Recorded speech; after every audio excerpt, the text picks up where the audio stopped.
मंगल और आदित्य के सामने सौम्या के बॉयफ्रेंड का सच आखिरकार उजागर हो ही जाता है। ये वही शख्स है जिसके लिए सौम्या चुपचाप 15 लाख रुपए का इंतजाम कर रही थी। वही शख्स जो अब सौम्या को खुलेआम ब्लैकमेल कर रहा है। उसने साफ शब्दों में कह दिया है कि अगर तय समय के अंदर उसे पैसे नहीं मिले तो वह आदित्य और उसके पूरे परिवार को सौम्या की जिंदगी से जुड़ा हर वो सच बता देगा जिसे उसने बरसों से छुपा कर रखा है। ऐसा सच जो सामने आते ही सौम्या की बनाई हुई हर इमारत को पल भर में ढा देगा। सौम्या जानती है कि अगर यह सच सामने आया तो वह जीतकर भी हार जाएगी। आदित्य को पाने के लिए उसने जो कुछ भी किया, जिस हद तक गई, सब बेकार हो जाएगा। वह फिर कभी आदित्य की जिंदगी में अपनी जगह नहीं बना पाएगी। उसने प्यार के नाम पर चालें चलीं, रिश्तों के नाम पर साजिशें रचीं, लेकिन आखिरकार आदित्य उसका हो ही नहीं पाया। अब सबसे बड़ा सवाल यह है कि मंगल और आदित्य के सामने ये राज आया कैसे, और इसके बाद कहानी किस दिशा में मुड़ने वाली है। कहानी की शुरुआत होती है मंगल और सौम्या के आमने सामने आने से। सौम्या इस बार पहले से कहीं ज्यादा शातिर अंदाज में मंगल के सामने एक ऑफर रखती है। वह कहती है कि अगर मंगल चाहती है कि उसका पूरा परिवार फिर से अपने पुराने घर में लौट आए, अगर वह चाहती है कि उसके माता पिता, बच्चे और पूरा परिवार फिर से सुख, शांति और इज्जत के साथ जिंदगी जिए, तो उसे बस एक छोटा सा काम करना होगा।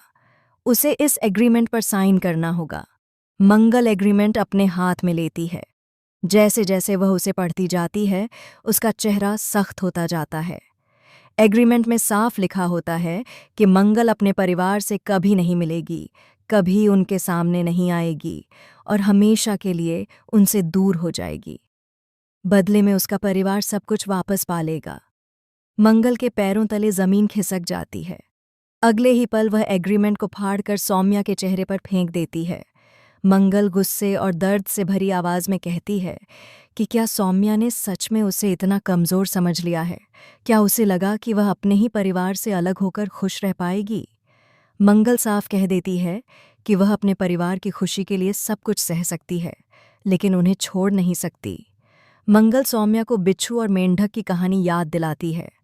वह कहती है कि जैसे बिच्छू अपनी फितरत से मजबूर होकर डंक मारता है, वैसे ही सौम्या की फितरत है धोखा देना, मीठी बातों के पीछे जहर छुपाना। मंगल उसे याद दिलाती है कि कैसे सौम्या ने उसे 2 बार उसके ही घर से बाहर निकाल दिया, कैसे उसे तोड़ने की कोशिश की। मंगल कसम खाती है कि सौम्या ने उसके परिवार से जो छीना है, वह सब वापस लेकर रहेगी। मंगल के जाते ही सौम्या के चेहरे से नकली मुस्कान गायब हो जाती है। उसका दिमाग तेजी से चलने लगता है। उधर आदित्य पहले से ही बेचैन होता जा रहा है। उसे पता चल चुका होता है कि नील पेट्रोल लेकर पुराने घर को जलाने गया था और वहां सौम्या भी मौजूद थी। आदित्य का गुस्सा नील पर फूट पड़ता है। वह उसे झकझोरते हुए पूछता है कि क्या वह पागल हो गया है। नील गुस्से में कहता है कि वह घर उसकी छोटी माँ का है और वह उसे माँ भी नहीं मानता। उसके मुताबिक जिसने गलत किया है, उसे सज़ा मिलनी ही चाहिए। आदित्य उसे समझाने की कोशिश करता है कि बदला लेने का यह तरीका विनाशकारी है। तभी शांति बीच में आ जाती है। वह नील को बचाते हुए कहती है कि उसका तरीका गलत हो सकता है, लेकिन कम से कम वह परिवार के लिए खड़ा तो हुआ। शांति आदित्य को आईना दिखाती है।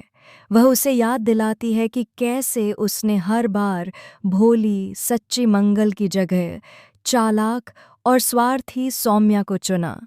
मंगल हमेशा परिवार को जोड़ती रही, जबकि सौम्या ने सिर्फ तोड़ा।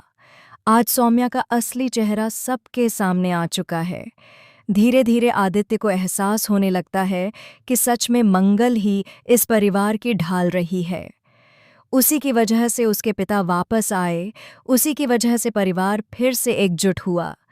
सौम्या पर भरोसा करना उसकी सबसे बड़ी भूल थी। दूसरी तरफ सौम्या अकेली हवेली में बैठी खुद को हारा हुआ महसूस कर रही होती है। उसके पास बड़ा घर है, दौलत है, लेकिन अपनेपन की एक भी आवाज़ नहीं। वह टूटते हुए खुद से कहती है कि उसने आदित्य को पाने के लिए सब कुछ कुर्बान कर दिया, फिर भी वह उसे नहीं मिला। लेकिन सौम्या हार मानने वालों में से नहीं है। वह तय करती है कि वह मंगल से हार नहीं मानेगी। इधर मंगल अपने घर पहुंचती है। घर में अंधेरा होता है, बिजली नहीं होती। तभी वह देखती है कि पूरा परिवार मोमबत्तियों की रोशनी में खाना खा रहा है। यह सब आदित्य ने किया होता है। वह सबको प्यार से खाना परोस रहा होता है। यह देखकर मंगल की आंखें भर आती हैं। पहली बार आदित्य इतने सलीके और अपनापन से मंगल से बात करता है। लेकिन तभी फोन की घंटी बजती है। कॉल सुनते ही आदित्य का चेहरा सफ़ेद पड़ जाता है। वह बिना कुछ कहे घर से निकल जाता है और सीधा अस्पताल पहुंचता है। वहां उसे पता चलता है कि सौम्या आईसीयू में है। डॉक्टर बताते हैं कि उसने नींद की गोलियों का ओवरडोज लिया है और वह प्रेग्नेंट भी है। आदित्य सौम्या से मिलने जाता है। सौम्या रोते हुए उससे माफ़ी मांगती है। वह कहती है कि उससे बहुत बड़ी गलती हो गई, लेकिन वह यह सब प्यार में कर बैठी। वह कहती है कि उसके लिए आदित्य ही सब कुछ है, यहाँ तक कि उसका बच्चा भी। यहीं पर कहानी में आता है सबसे बड़ा और चौंकाने वाला ट्विस्ट। डॉक्टर बाहर आकर आदित्य को अलग ले जाती है और बहुत धीमी आवाज में कहती है कि सौम्या प्रेग्नेंट तो है, लेकिन यह बच्चा आदित्य का नहीं है। ये वही सच है जिसे सौम्या 15 लाख देकर दबाना चाहती।